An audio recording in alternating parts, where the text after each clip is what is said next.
On the agenda for this week, we've got getting to book 4, and I have 150 pages, and let's see how many actual chapters I have written. And I would think that these chapters need some work. It looks like I stopped partway through chapter 7, and then the rest is just extensive notes on what's going to happen. So it looks like I got about 47 pages into this book, and I'm pretty excited about getting on with this. I really would like to get the next part of the Phoenix series out quickly. I'm still waiting for book 3. It'll probably be at the editor for another couple of weeks. What are we up to? End of October. So it's probably not going to come back, I would guess, until middle of November. Hopefully at that point I will hear from my cover designer.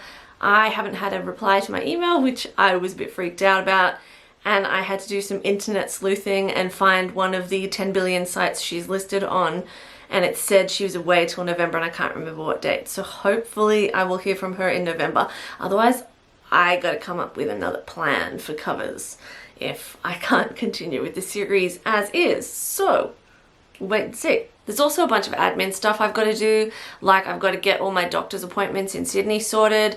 For those who don't know, this scar on my neck is from a cancer diagnosis. Theoretically, last week I hit 10 years cancer free, but just because of the way my appointments have lined up, normally I would know by now for sure, but my appointments aren't until the end of October. Technically they should be in November, but I want to know. So I've got to find out if I am officially 10 years cancer free. That will be exciting, and I actually probably should book a brain MRI.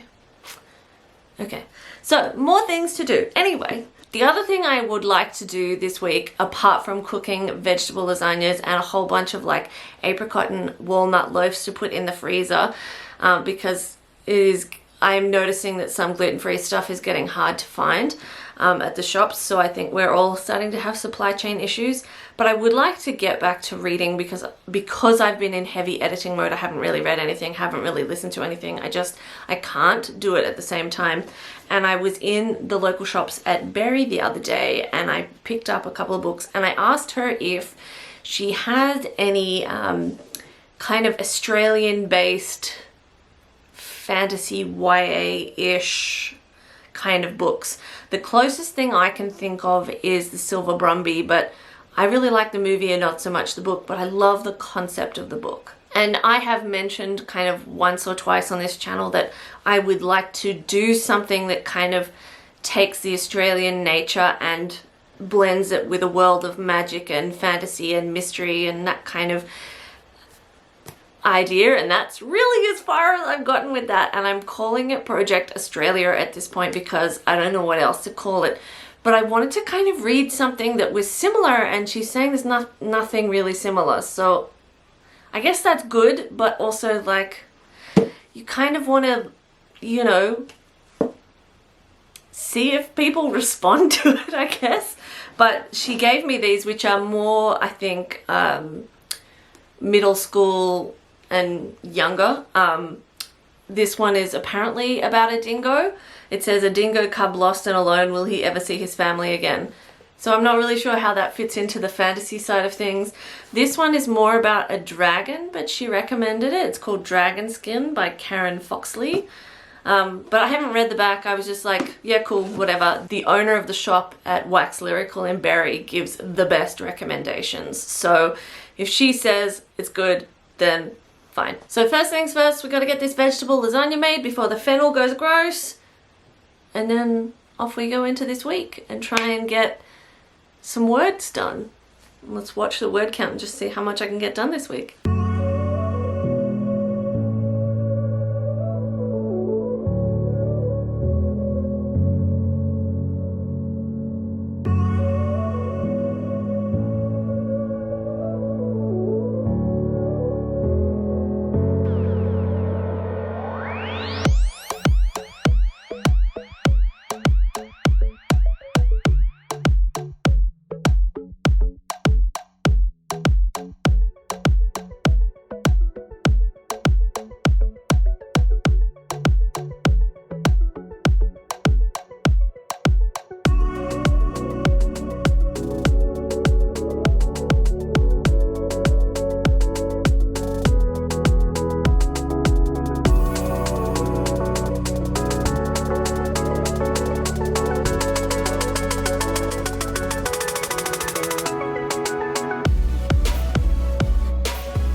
getting to come to beaches like this and getting to climb over the rocks and see what creatures are hidden in every crevice is just like such a mental health break.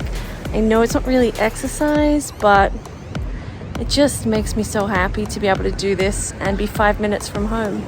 So today I am at a totally different beach, and you find something different at every beach. This is the beach where previously I have found sea cucumbers or sea slugs, whatever you want to call them, and they're pretty cool. Ow, stabby. It's so nice to be able to come here because number one, it's been raining for weeks. And the other thing is that once they release Sydney from total lockdown in the next 2 weeks, they'll be allowed to leave the city borders on November 1st.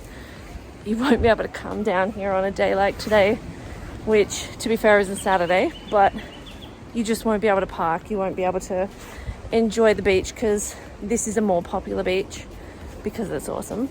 But there will still be little hidey holes to explore, which is always amazing. But God, I love living here. I still haven't done any writing per se or any authorly stuff, although I am listening to the, I think it's Six Figure Author podcast at the moment, which I just discovered like 10 minutes ago. So that should be good. But I've just been doing all the boring things like mowing the lawn and filling the freezer with lasagna. So probably should start writing at some point soon. Although it's supposed to rain again from tomorrow. So hopefully maybe tomorrow. I may not have done much or any writing lately, but I have been thinking a lot about Project Australia, which I was kind of struggling with working out how I was going to make that work and kind of bring that into fantasy. But I think that I've kind of worked that one out now, but I mean, obviously there are some gaps to be filled in that plotline idea that I've had. And then the other book that I've been thinking about writing is Project Raven, and I've had a ton more ideas for that. I am very triggered by music for ideas, and I binge watched Little Fires Everywhere the other day, and it has an amazing soundtrack. Just kind of like triggered a few ideas for me when I was wandering around listening to it. So I'm hoping that even though they're projects that I want to work on after I finish the Phoenix series, and I'm nowhere near finishing the Phoenix series, I'm hoping that I will sit down maybe tonight or tomorrow and just write down those ideas so I don't forget them. But I kind of like having new stories and new ideas kind of going around in my head, because for so long it's been the Phoenix series, and so it is kind of refreshing to have something else to think about. But gotta get the Phoenix series done. In other random but kind of cute news, I've been given a new official title as teeth remover because my best friend's daughter lost her first tooth a couple of weeks ago, and I pulled it out and she didn't feel anything, and she's now got another wobbly tooth, and apparently she's waiting for me to pull it out because I'm her teeth puller. It's a bit cute. Although an official title like teeth remover does kind of make me think bone collector. But, you know, it's kind of cool that I'm her official go-to assistant to remove teeth and become a big kid. I think when the tide went out, it left a baby shark behind. Ugh. That is totally baby shark mouth. Found a little urchin. It's a yellow and orange one. Might keep that. I have a collection of urchin shells at home. Always super hard to get the spikes off though. Rough day for the sea life though, between the urchin and the dead Port Jackson shark or whatever the hell that was. If these things come in 3, probably got one more thing to find today, which is a weird thought. I'm just gonna keep walking and not think about dead sharks and whatever the hell else is out there. So many massive crabs. Hello? Are you alive? Because you should have run by now, buddy. Are you number 3? I've never seen a crab play possum before.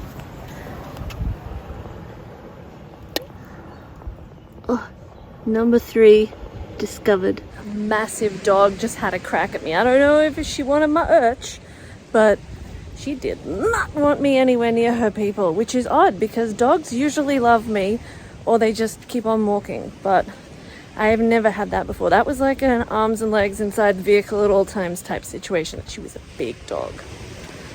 Ooh. So I'm getting the hell off this rock before I turn into an oversized dinner. Getting there. Still got a bit more to do on the way back to the car. Oh my god. Here comes the storm, and also I think I just spotted an octopus down here, which was all I wanted to see yesterday. So I'm gonna go down and check it out. Yeah, it's an octopus and the biggest sea cucumber or sea slug that I've ever seen. Wonder if they're all not moving because they need water, because look, there's little very silver fish on their side, not looking particularly good. Not sure where I'm supposed to get a bucket from because this place is empty. Oh my god, I'm searching for something I can use as a bucket, and now there's a giant crab head.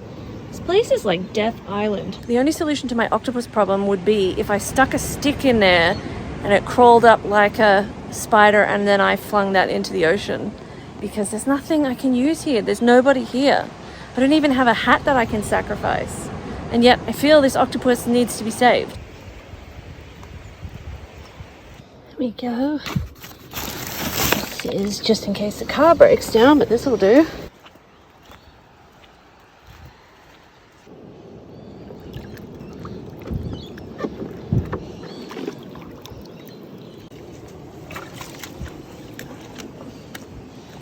I'm coming, octopus. Hope this is not like the end of my octopus the teacher.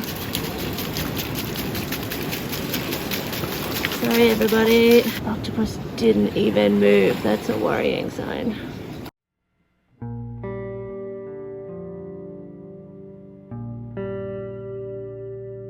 Holy shit, I'm coming down to get more water, and look at this guy. Whoa, he is the big kahuna. Hey buddy. Oh my god, where I plunked him down, there's one next to him. Hi guys.